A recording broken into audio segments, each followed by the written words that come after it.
Class 4 recruitment Jammu Kashmir की सबसे बड़ी रिक्रूटमेंट ड्राइव जेकेएसएसबी ने आज क्लास 4 एग्जामिनेशन का पहला दिन था, एग्जामिनेशन कंडक्ट करवाया और 3 केसेस चीटिंग के सामने आए। मैं चीटिंग इसलिए कह रही हूं कि जिन 3 कैंडिडेट्स के बारे में जेकेएसएसबी ने प्रेस रिलीज इशू की है, ये कहा है कि इन 3 जगहों पर जो कैंडिडेट थे उनके पास ब्लूटूथ डिवाइसेस थे, उनके पास इलेक्ट्रॉनिक डिवाइसेस थे और जो जेकेएसएसबी का कानून कहता है, एग्जामिनेशन रेगुलेशंस कहती हैं, वो ये कहती हैं कि अगर किसी भी व्यक्ति के पास,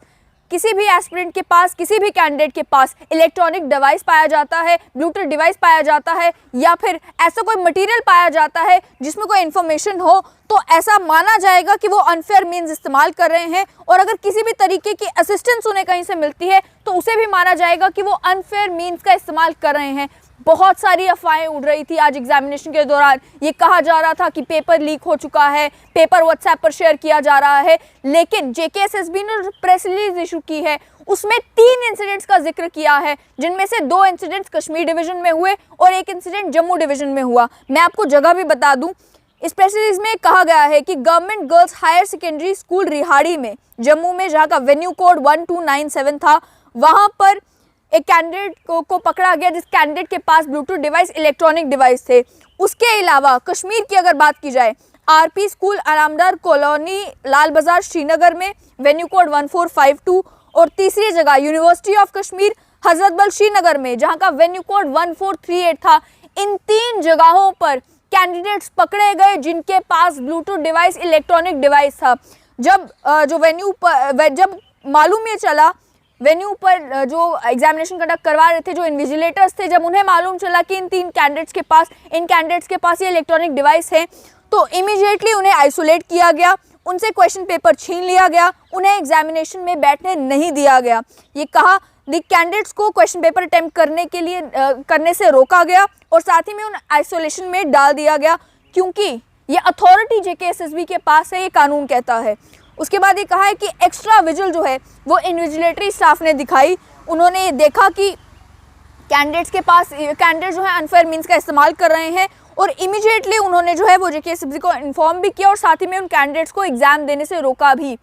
सबसे बड़ी रिक्रूटमेंट ड्राइव जम्मू कश्मीर में ये हो रही है क्लास 4 एग्जामिनेशन की। 4.5 लाख एस्पिरेंट्स ये एग्जाम देंगे, तो आप सोच ही सकते हैं कि जेकेएसएसबी की रिस्पॉन्सिबिलिटी कितनी बढ़ जाती है। पंचायत अकाउंट असिस्टेंट के एग्जाम के टाइम पर भी कई सारी बातें हुई थी, एक वीडियो सोशल मीडिया पर आई थी, उसकी पुष्टि भी बाद में जेकेएसएसबी ने की थी और ये बताया था कि ये इंसिडेंट क्या हुआ है। इस बार लेकिन जेकेएसएसबी ने कोई कंट्रोवर्सी बनने से पहले ही, सोशल मीडिया पर बातें वायरल होने से पहले ही ये क्लियर कर दिया है कि हाँ, ये केसेस हुए थे जम्मू में, रिहाड़ी में और उसके अलावा कश्मीर में, श्रीनगर में 2 जगहों पर ये इंसिडेंट हुए थे, अनफेयर मीन्स का इस्तेमाल हो रहा था, लेकिन हमने उन कैंडिडेट्स को एग्जाम देने से रोक दिया। एग्जाम देने से रोकने के अलावा जो सज़ा दी है वो भी आप सुन लीजिए कि 3 साल तक अब वो कैंडिडेट्स जो अनफेयर मीन्स का इस्तेमाल कर रहे थे जेकेएसएसबी के किसी भी रिक्रूटमेंट में पार्टिसिपेट नहीं कर सकते, जेकेएसएसबी का कोई भी फॉर्म नहीं भर सकते, उन्हें डिबार कर दिया जाता है। यानी कि अब के बाद जेकेएसएसबी और भी रिक्रूटमेंट ड्राइव्स कर रही है, अलग अलग पोस्ट एडवर्टाइज कर रही है, लेकिन ये जो कैंडिडेट्स आज पकड़े गए हैं या उसके अलावा भी कल एग्जामिनेशन होना है, परसों एग्जामिनेशन होना है, इन 2 दिनों में भी जो भी कैंडिडेट चीटिंग करता हुआ पकड़ा गया, अनफेयर मीन्स का इस्तेमाल करता हुआ पकड़ा गया या ऐसी किसी भी चीज़ में इन्वॉल्व हुआ, उसे भी 3 साल के लिए डिबार किया जाएगा और वो दोबारा कभी जेकेएसएसबी का एग्जाम जो है वो अगले 3 सालों तक नहीं भर पाएगा, ये कह दिया है जेकेएसएसबी ने। उसके अलावा मैं आपको बता दूं कि Jammu Kashmir service selection board conduct of examination regulation 2013 है, उसका सेक्शन 27A ये कहता है कि अगर किसी भी कैंडिडेट के पास कोई कम्युनिकेशन डिवाइस है, इलेक्ट्रॉनिक इक्विपमेंट है, गैजेट है या और कोई मटेरियल है जिसका इस्तेमाल वो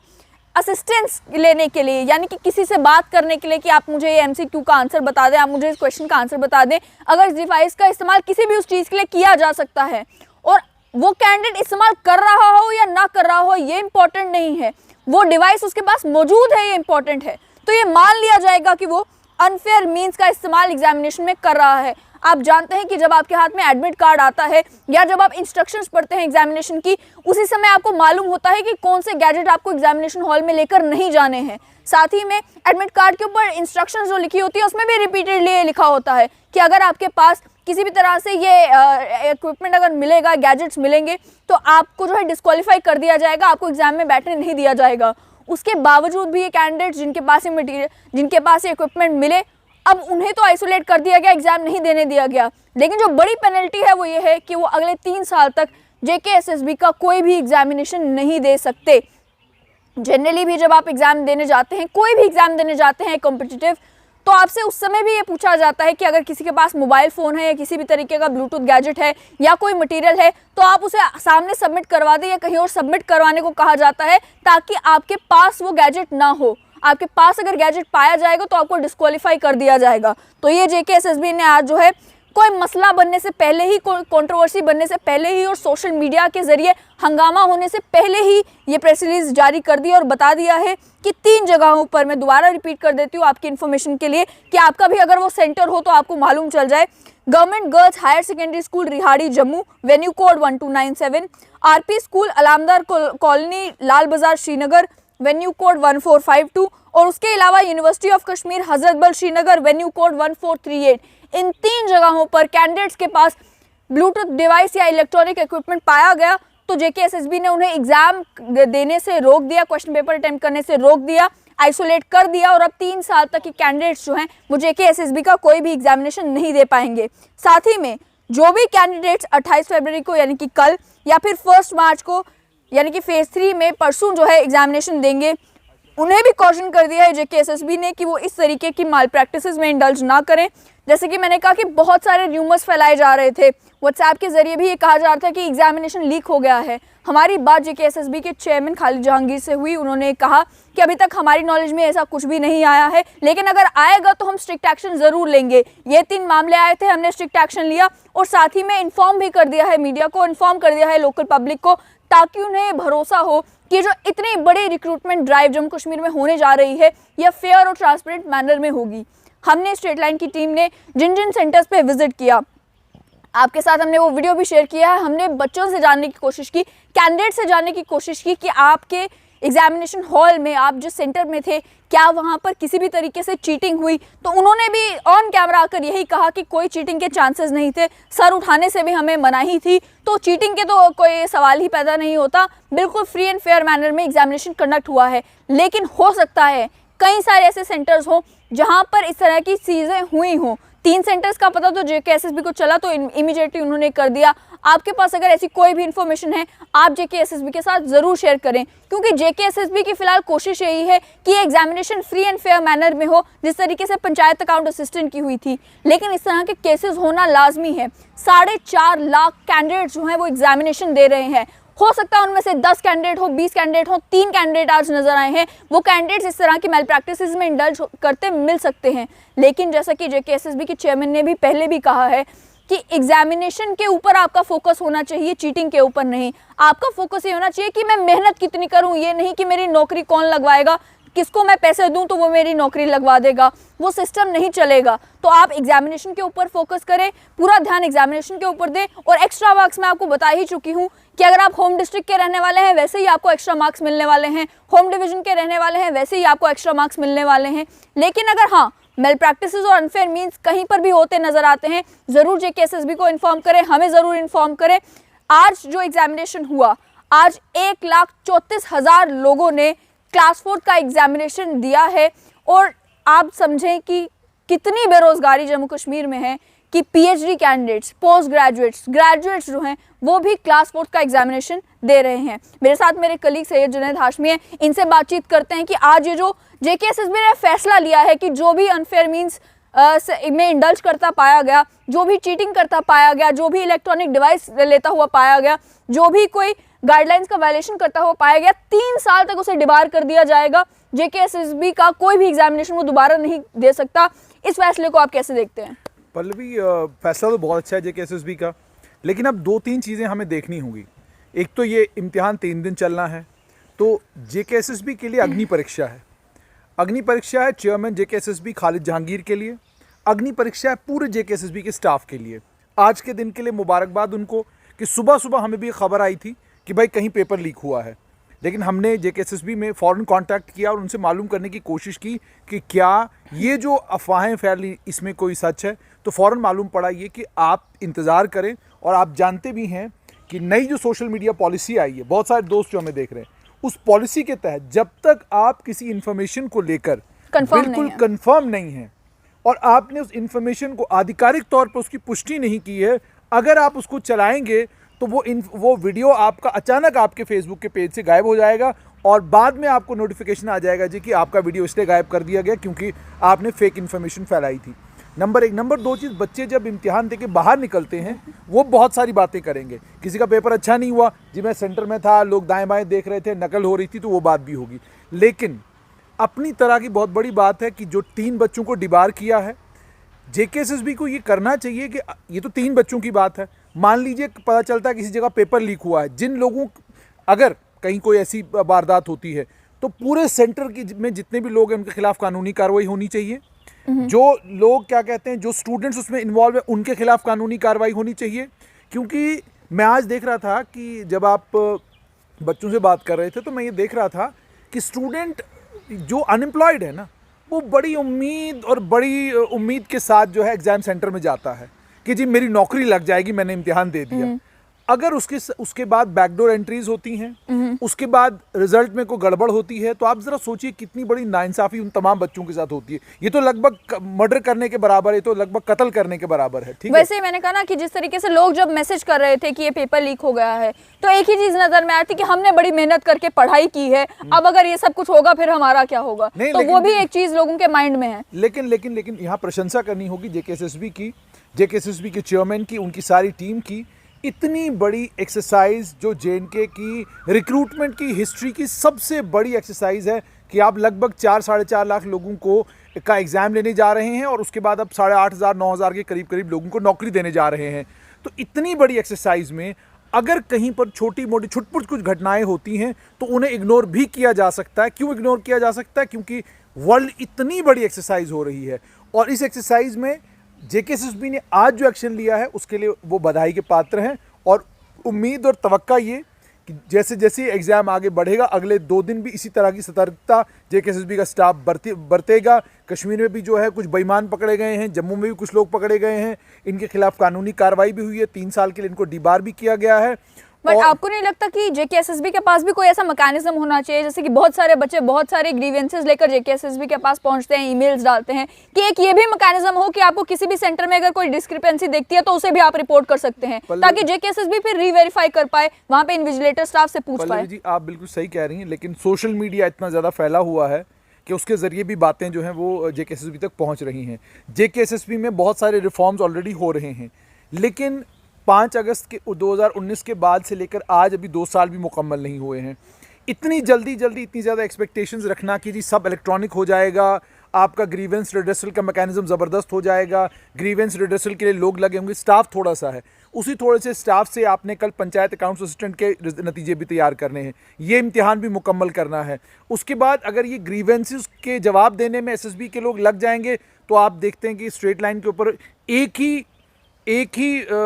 सोशल मीडिया का एक ही व्हाट्सएप के ग्रुप में से 40 लोग एक ही सवाल पूछने के लिए आपको हमें फ़ोन कॉल करते हैं। वो 40 के 40 लोग एक ही सोशल मीडिया ग्रुप में हैं, वो 40 लोग एक ही सवाल पूछ रहे हैं। अब ज़रा सोचिए, 40 लोग 40 कॉलें एसएसबी में करें तो आपको नहीं लगता कि ये उसके बाद तो पूरे दिन काम ही एसएसबी का यही रहेगा कि जनाब फ़ोन उठाओ जवाब दो, और उसके बाद बड़े अटपटे किस्म के सवाल बड़ी बार जो है लोग पूछते हैं। तो हम तो पत्रकार हैं, हमें तो हमारा तो काम ही है, ये धंधा ये है कि ठीक है जी आप हमें फ़ोन कर रहे हैं तो हमने तो आपको जवाब देना ही देना है। लेकिन जेकेएसएसबी इज़ एन इंस्टीट्यूशन, उस इंस्टीट्यूशन में ज़रूर ईमेल के माध्यम से, सोशल मीडिया के माध्यम से या किसी माध्यम से कांटेक्ट में, उन संपर्क में उनको स्टूडेंट्स के साथ रहना चाहिए। लेकिन ये एक्सपेक्ट करना कि जेकेएसएसबी इंडिविजुअल एक बंदे के सवाल का जवाब दे, वो ज़रा ज़्यादती है। लेकिन आज के दिन के लिए बहुत बहुत मुबारकबाद मेरी तरफ से जेकेएसएसबी को कि बहुत अच्छा दिन गया है उनका। 1,34,000 बच्चों ने आज जो है वो इम्तिहान दिया है। यहीं पर क्या कहेंगे कि बहुत सारे वो भी बच्चे थे जो ये कह रहे थे कि हमें नहीं मालूम हमारा रजिस्ट्रेशन नंबर क्या है,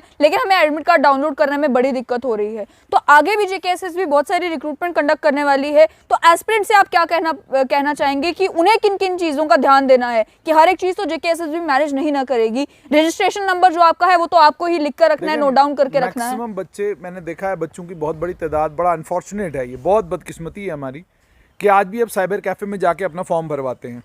अब जो बच्चा साइबर कैफ़े में जाके अपना फॉर्म भरवा रहा है, जो मोबाइल पे फॉर्म नहीं भर सकता, जो खुद किसी साइबर कैफ़े में जाके अपना फॉर्म खुद नहीं भर सकता, जो बच्चे डिपेंडेंट होते हैं साइबर कैफ़े वाले के ऊपर, तो उनको निकलते वक्त साइबर कैफ़े वाले से बाज़ाब्ता ही पूछना चाहिए कि भाई अब आपने मेरा फॉर्म तो भर दिया, ईमेल आएगा मुझे तो कहाँ आएगा, यूजर नेम बताएं, पासवर्ड बताएं, मुझे बताएं, पासवर्ड मुझे बताएं, ये तमाम जानकारियां उसको लेनी चाहिए वहाँ से। और दूसरा,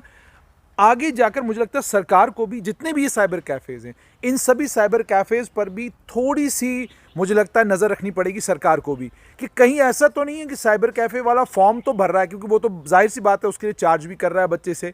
और कौन से फॉर्म के लिए चार्ज कर रहा है, जिस फॉर्म के लिए ऑलरेडी बच्चा फीस भरता है। और आपको पता है बड़े सारे बच्चे हमको फ़ोन करते हैं, जी हमने 7 फॉर्म भरे, आपके 7 फॉर्म की 7 फीसें भरेंगे। आप 7 फॉर्म अगर एक साइबर कैफे के ऊपर भरवाते हैं तो 7 फॉर्म के लिए आप पैसा कितना खर्च कर रहे हैं वहां पर, तो आप खुद क्यों नहीं टेक्नोलॉजिकली एडवांस्ड हो जाते हैं, ताकि आप अपने मोबाइल के जरिए, क्योंकि अब तो आपका मोबाइल जो है वो एंड्रॉयड है या आप आईफोन इस्तेमाल कर रहे हैं, तो उसके ऊपर तो मुझे लगता है आज आप 20,000 का 10,000 का फ़ोन भी ले लें, उस पर भी आप अपना फॉर्म आसानी से भर सकते हैं। तो बच्चों को खुद ये सब चीज़ें सीखनी होंगी। और JKSSB से एक गुजारिश है कि आप कम से कम अपना एक वीडियो बड़ा खूबसूरत सा, हर रिक्रूटमेंट से पहले, हर फॉर्म निकलने से पहले एक वीडियो आप बनवाएं, उस वीडियो में पूरी जानकारी दें, फॉर्म कैसे भरना है, कहाँ पे भरना है, कैसे आप लॉगिन करेंगे वेबसाइट के ऊपर। और आप जब ये इन्फॉर्मेशन देना तो आप ये सोच कर दें कि आप एक बच्चे को समझा रहे हैं। आप कतई ये ना सोचें कि ये बच्चा पढ़ा लिखा है बहुत ज़्यादा, आप ये सोचें कि अगर मैट्रिक के 10th क्लास के बच्चे को मुझे ये बताना है कि बेटा आपको वेबसाइट के ऊपर लॉगिन कैसे करना है। और ये भी ध्यान में रखें, बहुत बड़ी तादाद में जो फॉर्म भरने वाले बच्चे हैं वो गवर्नमेंट स्कूलों से पढ़े हुए हैं, और गवर्नमेंट स्कूलों में उन लोगों ने कंप्यूटर और लैपटॉप नहीं देखे हैं। तो उन बच्चों के लिए बहुत साधारण तरीके से आप उसको टेलीविज़न चैनल पर भी चलवाएं, आप उसको यूट्यूब सोशल मीडिया के ऊपर भी चलवाएं, ताकि बच्चों को जानकारी मिले। और गाँव देहात में जो बच्चे हैं, जो हमारे बच्चे हैं, उन गाँव देहात के बच्चों को उस वीडियो से कम ये पता चले कि किस तरीके से हमने फॉर्म फिलअप करना है, ताकि वो अलग अलग लोगों के झांसे में ना आए। और एक और गुजारिश आपके माध्यम से बिल्कुल अंत में करना चाहूँगा, कोई भी बेईमान, कोई भी ठग, कोई भी चोर या कोई भी ऐसा शख्स जो आपको ये कह रहा है कि मैं आपकी सिलेक्शन करवाऊंगा, मेरे SSB में कॉन्टैक्ट है, मैं ये करूंगा, वो उसे उसका या मैं आपको पेपर दिलवा दूंगा, मैं आपको पेपर दिलवा दूंगा, उसका पता फौरन आप अपने नज़दीकी पुलिस थाने को दे दें, उसका पता आप फ़ौरन जो है JKSSB के लैंडलाइन नंबर पे दें। और अगर आप वहाँ नहीं कर सकते हैं तो जो सोशल मीडिया के ऊपर ये हमारा वीडियो है, इसके नीचे आप वो कॉन्टैक्ट डिटेल्स डाल दें और उस बंदे को पुलिस के हवाले कर दें, क्योंकि ये वो बेईमान हैं जो बेईमान आपके साथ तो बेईमानी कर ही रहे हैं, लेकिन समाज के लोगों के साथ भी बेईमानी कर रहे हैं, और बहुत सारे उन बच्चों के साथ जिनकी आशा और उम्मीद यही है कि भाई हमें कम से कम अब एक सरकारी नौकरी मिलेगी, जो इसी आस में, इसी उम्मीद में हैं। उन बच्चों की आस और उम्मीद को ध्यान में रखते हुए मुझे लगता है, मेरी ये गुजारिश होगी कि आप इस तरह के ठगों को जो है ना पुलिस के हवाले कर दें। बहुत बहुत शुक्रिया। जैसे कि मैं बता रही थी आपको कि JKSSB ने ये जो रिक्रूटमेंट ड्राइव शुरू की है क्लास 4th की, 4.5 लाख लोग इस एग्जामिनेशन में पार्टिसिपेट कर रहे हैं। अब एक्चुअल फिगर क्या होती है, क्या 4.5 लाख लोग ही जो है वो एग्जामिनेशन में बैठते हैं या उससे कम बैठते हैं, क्योंकि फॉर्म बहुत सारे लोग भर लेते हैं लेकिन उसके बाद नहीं पहुंच पाते सेंटर में, वो आने वाले दिनों में पता लगेगा। लेकिन अब JKSSB ने जो 3 इंसिडेंट साइट किए हैं रिहाड़ी में और उसके अलावा श्रीनगर के 2 इंसिडेंट्स जहां पर अनफेयर मींस का इस्तेमाल हुआ था, इन कैंडिडेट्स को तो डिबार कर दिया गया है 3 सालों के लिए। ये तो 3 साल तक JKSSB का कोई फॉर्म नहीं भर सकते। ये एक वार्निंग भी है उन सभी कैंडिडेट्स के लिए जो कल और परसों एग्जामिनेशन देने वाले हैं कि आप सोचिएगा भी मत, अगर गलती से आपका फोन आपकी जेब में रह जाए तो एग्जाम शुरू होने से पहले उसे जमा जरूर करवा दीजिएगा। ऐसा हो कि आपकी गलती आप ही पे भारी पड़ जाए और 3 साल तक फिर आप एग्जामिनेशन में ना बैठ पाएं। वहीं दूसरी ओर JKSSB ने एक अच्छा कदम ये उठाया है कि उन्हें जैसे ही इन्फॉर्मेशन मिली उन्होंने ये इन्फॉर्मेशन पब्लिक कर दी। अगर वो इन्फॉर्मेशन अपने पास ही रखते तो हो सकता है उन सेंटर्स में जो लोग थे उनको ये नहीं मालूम चलता कि सच में कोई एक्शन लिया गया है। उन्हें पेपर देने से तो रोका गया, लेकिन अक्सर बहुत सारे वहम, बहुत सारी अफवाहें जब उड़ने लगती है तो कैंडिडेट्स परेशान हो जाते हैं कि हमने बड़ी मेहनत की है इस एग्जामिनेशन के लिए, कोई शॉर्टकट से कैसे सिलेक्ट हो जाएगा। तो जो बच्चे मेहनत कर रहे हैं उनसे ये गुजारिश कि आप मेहनत करते रहें। वहीं बाकी सभी लोग जो सोच रहे हैं कि हम अनफेयर मीन्स का इस्तेमाल करेंगे, आप अनफेयर मीन्स का इस्तेमाल करें। अगर इन्विजिलेटर को पता चल गया तो 3 साल तक आप फिर कोई फॉर्म नहीं भर पाएंगे। वहीं कई सारे लोग ये भी सवाल पूछ रहे हैं कि क्लास 4th एग्जामिनेशन के अब एग्जामिनेशन चल रहे हैं, ऐसा तो नहीं है हम एग्जाम देंगे तो जो ग्रेजुएट्स हैं, पोस्ट ग्रेजुएट्स हैं, उन्हें डिस्क्वालीफाई कर दिया जाएगा। तो इसका जवाब जो है वो तो JKSSB देगी। हमारा काम है आप तक इन्फॉर्मेशन पहुंचाना, हम आप तक इन्फॉर्मेशन पहुंचाते रहेंगे।